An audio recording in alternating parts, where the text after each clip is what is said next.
Today, we're diving into the story of a revolutionary figure who was so powerful, she literally replaced a symbol of conquest right in the heart of a major South American capital. Her name is Juana Azurduy, and this is the story of the woman who took Columbus's place. So let's ask that question again.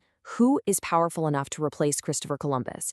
And I mean, think about that. We're not just talking about some abstract historical debate here.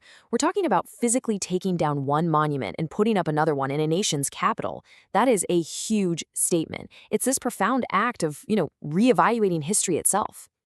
Well, the answer is this woman right here, Juana Azurduy, a guerrilla commander, a revolutionary, and a mother. Back in 2015, a massive statue of her, sword raised high, took the place of a Christopher Columbus monument in Buenos Aires, Argentina. And believe me, this wasn't just some simple swap. It was an incredibly powerful statement, right at the center of this huge historical reckoning. And, an indigenous activist at the time really put it perfectly.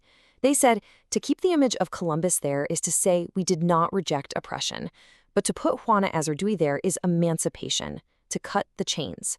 And that just hits the nail on the head, right? It really gets to the core of the issue. What does a nation choose to celebrate? Is it conquest or is it liberation? So, to really understand why she became such a powerful symbol today, we've got to go back, way back to where it all started. This is the story of a rebel's rise, from a convent all the way to a commander in the fight for independence. Okay, so a huge part of Juana's story is her heritage. She was a mestiza, which means she had mixed Spanish and indigenous American ancestry. And this put her right in between two worlds, giving her this really unique connection to the people she would one day lead. I mean, she was fluent not just in Spanish, but also in Quechua and Aymara, the languages of the local indigenous communities. That's a game changer. And her path to becoming revolutionary? Oh, it started early. She was born in 1780, and her rebellious spirit was so obvious that by the time she was a teenager, she was sent off to a convent. The hope was, to tame her. But that didn't work. She got expelled at 17 for being, too unconventional. Then, in 1805, she marries a fellow revolutionary, Manuel Padilla. And just 4 years after that, boom, they both jump into the Chuquisaca Revolution. And that's what ignites a military career that would literally change the course of history. And get this one little detail tells you everything you need to know about her mindset. While she was in that convent, she wasn't just studying the lives of saints. Nope. Sources say she was absolutely fascinated by the stories of Joan of Arc's battles. So you see, she wasn't preparing for a quiet, pious life. She was preparing for war. And war is exactly where she found her true calling.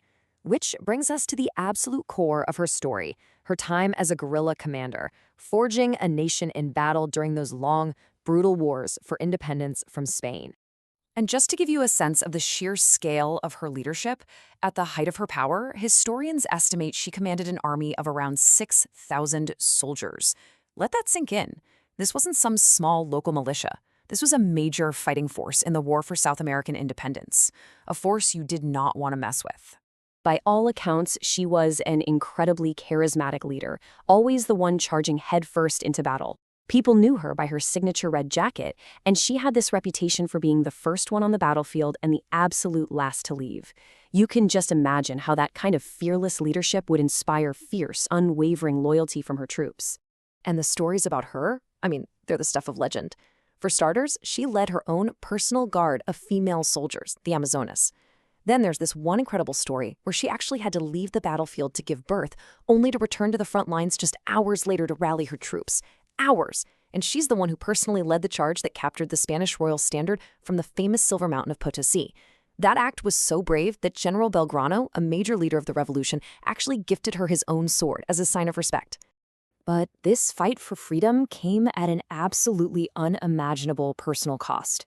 Her husband, Manuel, was killed in battle. And just tragically, over the course of this long, grueling war, all 4 of their young children were lost to disease and the incredibly harsh conditions of that life. She truly sacrificed everything for the cause. But here's where the story takes a tragic turn. Maybe the greatest irony of her entire life is what happened after the wars were won. Her story becomes one of being forgotten, and then, much later, found again. It's a hero's fall and then a very slow rise back into the memory of a continent. I mean, the contrast is just staggering.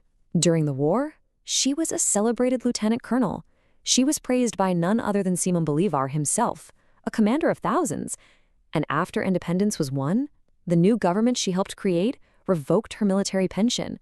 She died in absolute poverty and was buried in a mass grave. Can you even imagine? She died in 1862, at 81 years old, completely abandoned by the very nations she fought to create. And her incredible heroism, all those sacrifices, they weren't really rediscovered or celebrated for almost 100 years, a century of being forgotten. And that's what brings us right back to the beginning. Her rediscovery in the 20th century led to this powerful modern legacy. It's exactly why she matters so much today, and it's why her statue is the one standing tall where Columbus's used to be. And in the last few decades, her place in history has really been restored. Argentina posthumously promoted her to the rank of general. Her birthday is now an official holiday, the Day of Argentine-Bolivian Fellowship. You've got airports and provinces named after her. She's become this powerful icon of female leadership and indigenous identity. And, this isn't just symbolic stuff. Her legacy has had a real, tangible impact on the world. For example, inspired directly by Juana Azurduy, the former Bolivian president Evo Morales made a commitment to increase female representation in his government. And he did it. His cabinet eventually reached 50% women. That's a direct policy inspired by her story. But maybe, just maybe, the ultimate testament to our importance comes from the liberator of South America himself, Simón Bolívar. This is the guy the country is named after, right?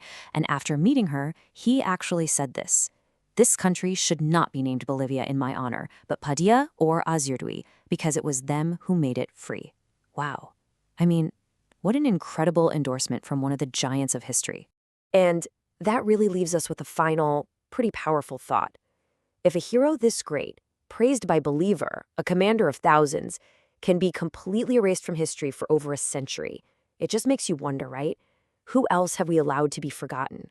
Whose stories are still out there, just waiting to be rediscovered?